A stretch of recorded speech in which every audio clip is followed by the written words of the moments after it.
The other reason we as Muslims believe that the Arabic language is important and it matters to us is because of its intellectual superiority.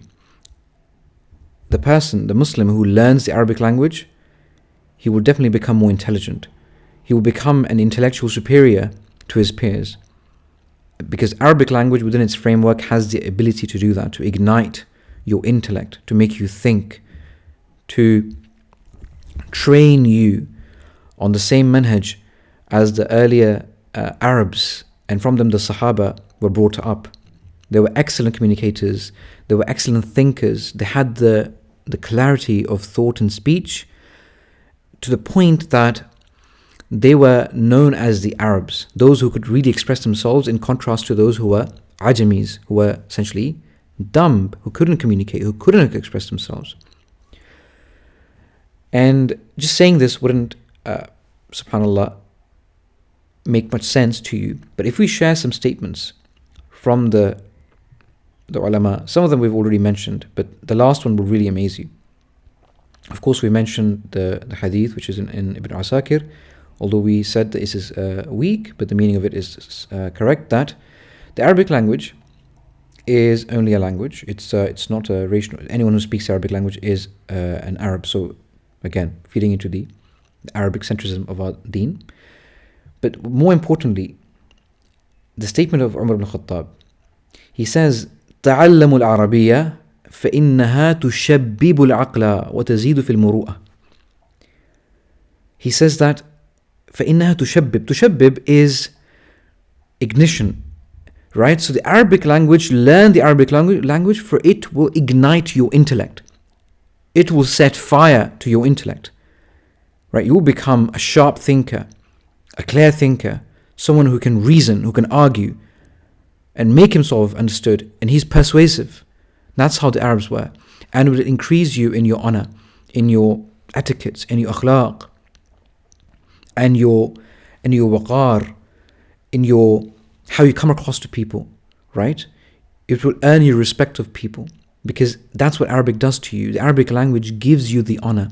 It teaches you and sort of nurtures you on that nahj, on that pathway, right? So Arabic language has the ability to make you an intellectual superior to your peers, right? So if you want to become an intellectual superior, you have to come back to your roots, which are the Arabic language, right? Islam and the Arabic language. Allahu Akbar. The last statement, as I mentioned, this is amazing. Imam Shafi'i rahimahullah, he was indeed a pioneer. He was a prodigy in the Arabic language, right? A master. In fact, his kalam, his speech, is considered to be an evidence in understanding the Arabic language.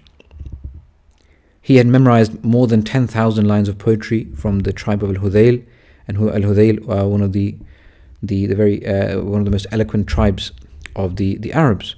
And he lived with them for 10 years, and he memorized them, and he internalized the sentiments of the Arabs from them, right? And he himself was a Hashimi, Muttalibi, from the clan of the Prophet, the family of the Prophet. Look at this. It's an amazing statement to be made, and especially from a person like Imam Shafi'i. He says, أصحاب العربية جن الإنس.